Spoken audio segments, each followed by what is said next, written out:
Hello everyone, आज से हम शुरुआत करने जा रहे हैं हिंदी व्याकरण के साथ। सबसे पहले हम बात करेंगे भाषा क्या होती है। भाषा वह साधन है जिसके द्वारा मनुष्य अपने भावों और विचारों का आदान प्रदान करता है। अगर हम बात करें भाषा की रूप के, तो भाषा की मुख्यतः दो रूप होते हैं, मौखिक भाषा और लिखित भाषा। अब हम जानेंगे कि मौखिक भाषा क्या होती है।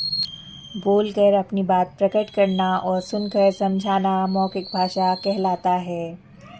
उदाहरण के लिए बातचीत करना, टेलीविज़न देखना, रेडियो सुनना, टेलीफोन पर बात, भाषण सुनना, यह सभी मौखिक भाषा के उदाहरण हैं। अब हम बात करेंगे लिखित भाषा की। लिखित भाषा क्या होती है? लिखकर अपने भाव प्रकट करना तथा पढ़कर दूसरों के भाव समझाना ही लिखित भाषा कहलाता है। उदाहरण के तौर पर पत्र या कहानी लिखना या पढ़ना, समाचार पढ़ना, यह सभी लिखित भाषा कहलाती है। अब हम जानेंगे कि सांकेतिक भाषा क्या होती है।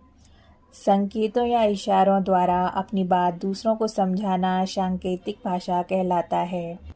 अगर हम बात करें मातृभाषा की, हम बचपन में अपने घर से जिस भाषा को बोलना सीखते हैं उसे मातृभाषा कहते हैं।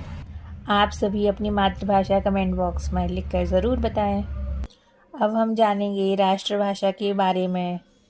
जिस भाषा को किसी देश के अधिकांश निवासी बोलते, लिखते तथा समझते हैं, वह उस देश की राष्ट्रभाषा कहलाती है। सभी देशों की अपनी अपनी राष्ट्रभाषा है। राजभाषा देश के कार्यालयों तथा प्रशासन के कार्यों में जो भाषा प्रयोग में लाई जाती है उसे राजभाषा कहते हैं।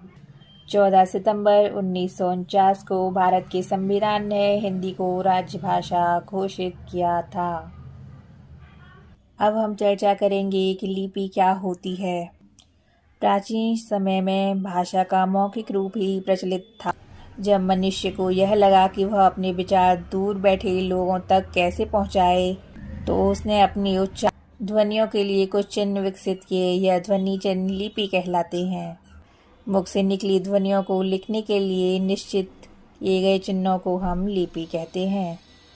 हर भाषा की अपनी लिपि होती है। एक ही लिपि एक से ज़्यादा भाषाओं की लिपि हो सकती है। उदाहरण के लिए देवनागरी लिपि हिंदी और संस्कृत के अतिरिक्त नेपाली, बोडो, डोगरी और मराठी भाषाओं की लिपि भी है। रोमन लिपि में अंग्रेजी के अतिरिक्त जर्मन और फ्रेंच भाषाएं भी लिखी जाती हैं।